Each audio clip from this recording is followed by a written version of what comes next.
There's something about your face, can't stop looking your way. What do you do to me? You make it hard to breathe. Ooh. I'm tired of the people that talk about nothing, and I'm not wasting this moment. Even though I know that letting you go would be crazy. Thinking no.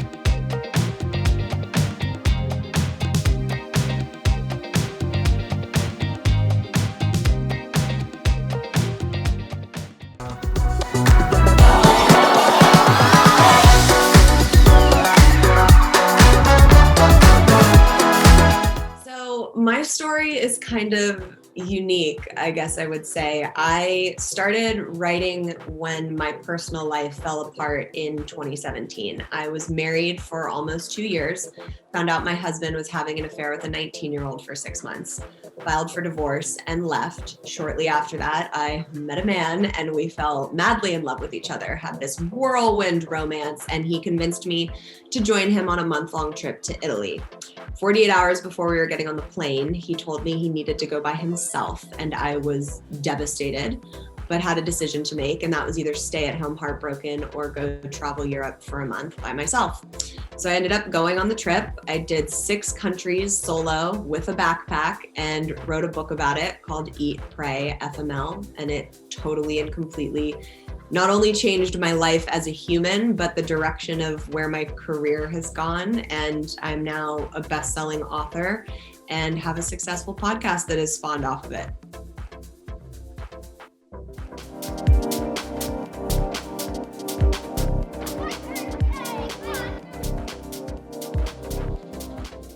I think what drives and motivates me each day is the response that I get from my readers. I get messages from women and men all over the world who have read the book, resonated with the book.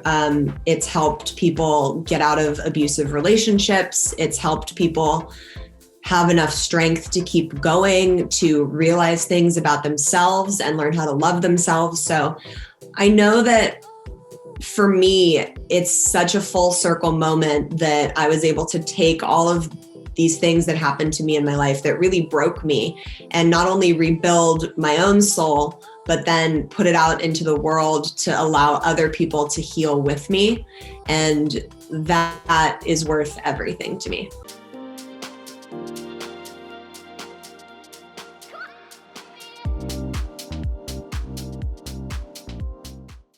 My favorite thing that I own is actually very small and might seem, insignificant to some people. But when I went on my Europe trip, I wrote my book on that trip, 3/4 of it at least.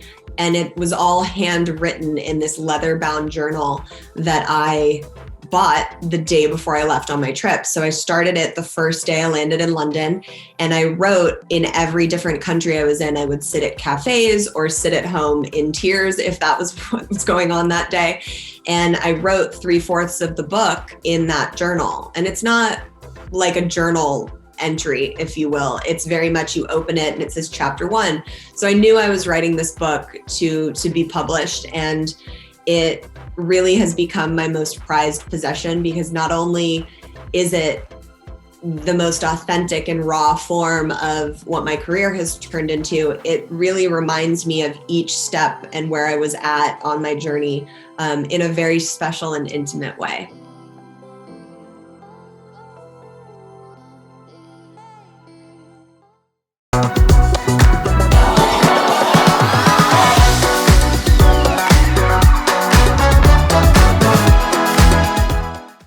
I have always been part of the horse world. I'm very grateful that I come from a long line of horsemen.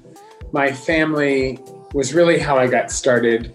My grandmother, Phyllis Cox, was an avid horseman in New England, and she really introduced my sister and I to horses as, I would say, as long as I can remember. And maybe 2 and 3 years old, we were popped on a pony and led around, and that's sort of where it all began.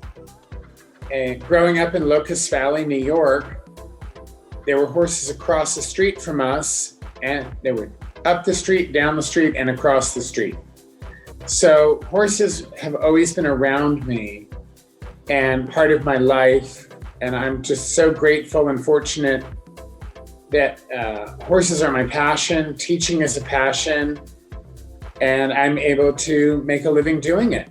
It's really, I'm very lucky. Every day I go to work and I think, I'm out here with horses, with people, encouraging them, teaching them, and I'm getting paid to do it. How awesome is that? Yeah, that's awesome.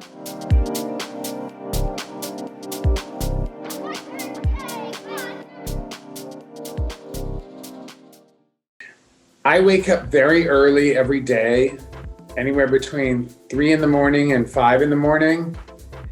And I wake up thinking about horses, thinking about my lessons, the horse show, competing, improving, matching horses and riders together. What can I do to encourage someone to get better, to learn, to teach them the correct way? Everyone learns at a different level, a different speed, and communicating that and sort of unlocking the magic. That's what I try to do. I think about it every day when I wake up. Before each lesson, I think, how can I get Marissa or Gail or Trent, how can I get them to be the best possible? And when they're the best, get them better. That's what I really enjoy. And the same thing with the horses. And teaching horses and riders is all different. Everyone learns at different time frame, a different way. Sometimes you have to be very encouraging, other times a little bit harder. And figuring out what works the best for each student and each horse, that drives me every day to do it better.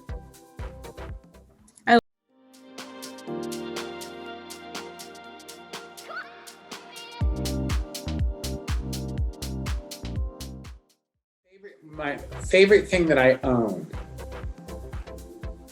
my own business and I own myself.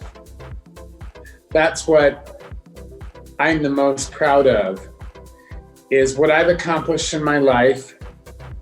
My business that I own, it's a large sport horse business of about 45 horses. And I'm proud to say that I own it 100%. And every day I get up, I get excited to go to work. And as we speak now, I think to myself, how can I do it better? So what is my favorite thing that I own? I think it's myself, my mind, how I think, and the rest is just icing on the cake.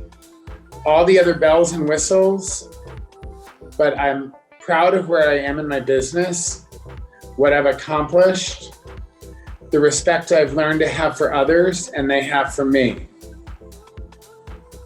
That's what I'm most proud of and happy to claim ownership of.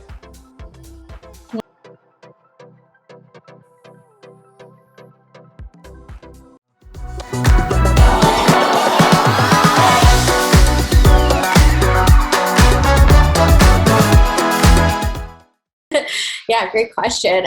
So I've been a content creator for over 8 years now, since 2012, actually. I studied media studies in university, and I was always interested in working in the entertainment field, throughout high school. My initial dream career was actually being the editor of Entertainment Weekly. So I wanted to move to New York, live that Devil Wears Prada life. But yeah, eventually kind of transformed into TikTok. So basically in 2012, I started my blog back when blogging was a thing. And then eventually I dove into YouTube in 2014 and realized that I could find an audience way faster on there. And also that I liked creating video content as opposed to writing more. And then kind of was chasing this dream of being a YouTuber for about 4 or 5 years, and I got a decent amount of subscribers, but then it plateaued, and then my views started going down. I lost passion, and I was just like, what am I doing? And then I found TikTok at the end of 2019, and I started creating content on there. And in January of 2020, I kind of made it a New Year's goal to post every single day. I had no idea what I was doing. I was doing like the cheesy lip syncs. I was doing like skits. I was doing like everything random. But then, yeah, it kind of blew up from there. I went from like 3,000 followers in January to over 400K by the end of the year. So it's kind of crazy, but yeah, that's my journey.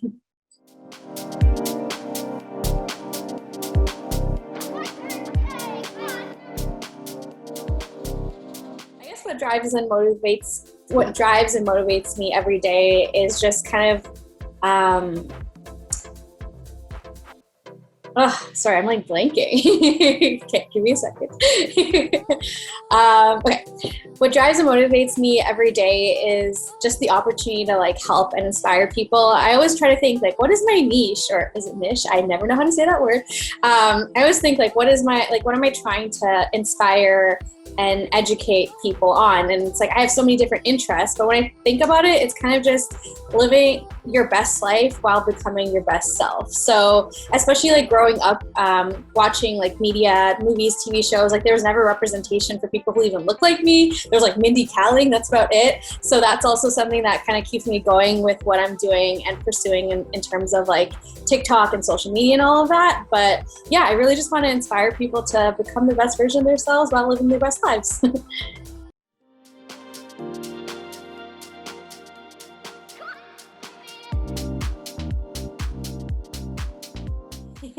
Ooh, okay. I feel like there's many favorite things that I own, but one of my top 5 things that I own is, I wish I had it with me, but it's at my parents' house. It's a red electric guitar signed by Taylor Swift. My sister won it from like a contest from like Universal Music. And this was back when Taylor's like Red album was out. And so, yeah, we won that. We won tickets to her concert, which was like still one of the most amazing concerts ever. I went to both nights because she was here for 2 nights in Toronto, and had the pit access one night. And then like the other night I was like in the 6th row, and Ed Sheeran opened, and he's like my all-time favorite artist too. So it just reminds me of like such a magical moment. And yeah, not many people can say they have a guitar that they don't know how to play signed by Taylor Swift.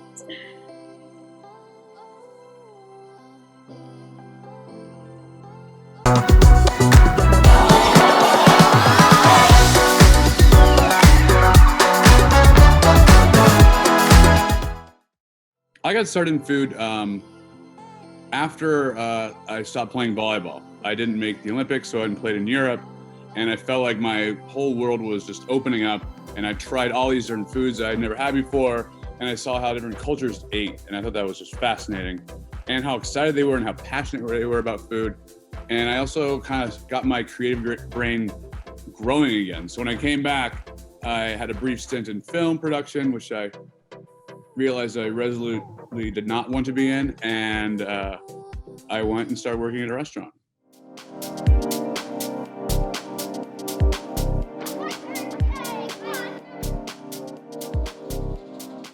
What drives and motivates me every day, I think, is probably similar to a lot of people. I always want to get better. I wake up excited about something that I dreamt about, or a new ingredient, or some dish I want to keep trying and making, or what I can teach some of my cooks. Every day, I'm excited to cook food.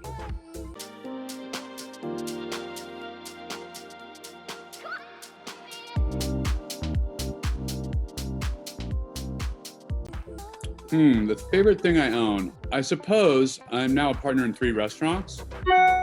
So I don't own the entire thing, but every day I'll walk around one of those restaurants, and for different parts of the day, I'll be like, I own this part. Like right now, we're talking from our event space here at the Dulce in Chicago, Illinois, Baba, and I own this spot right now, and that's that.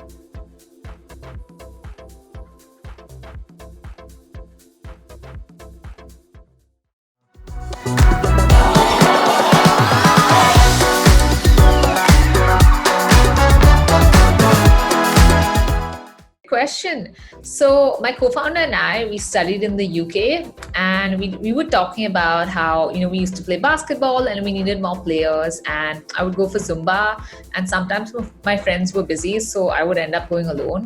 And we thought that, people want to do so many activities, but sometimes you don't have someone to do an activity with. And we thought that there are so many dating apps, but why is there no Tinder for friends based on activities? And we literally just created it because of that. We had no tech background, first-time founders, no experience in the startup world, but we just started working on it. We were both working, we had full-time jobs. So we started working on it part-time, and, we really started talking to people in the tech world and understanding how things really work. And I think we hustled really hard, and we really tried to build a network from scratch because, being recent graduates, and we were new to New York, and we really attended every networking event, spoke to every founder we could find, reached out to people on LinkedIn, tried to learn as much as we can. And yeah, we managed to raise some funding and get things going. And now we have a lot of other stuff going on. But yeah, it's been a really crazy but exciting journey. That's amazing.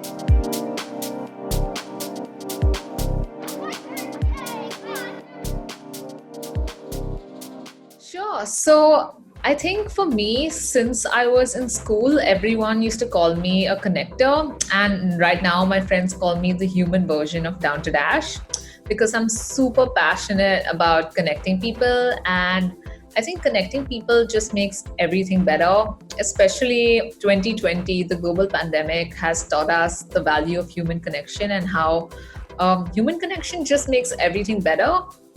So I think just being aligned to my true purpose in life is so exciting, and I just look forward to working every single day on something that I love and something that gives me that sense of purpose and is so fulfilling. So that's pretty much what drives me.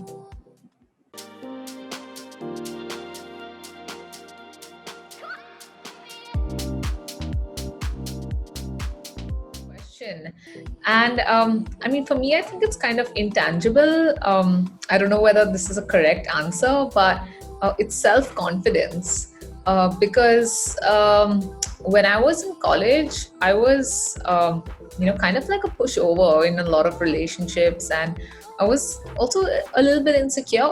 And I think something that I acquired because of moving to New York and because of starting a company, raising funding, is self-confidence. Honestly, it changed my life. New York and Down to Dash changed my life. It made me a better person, and it made me believe in myself. These small wins, being a female founder in a male-centric startup world, being surrounded by 10 boys, but winning a pitch competition. I think small things like that just gave me so much confidence, and which is why I believe I'm so lucky to have found something that I love, and that's definitely what I've acquired over time.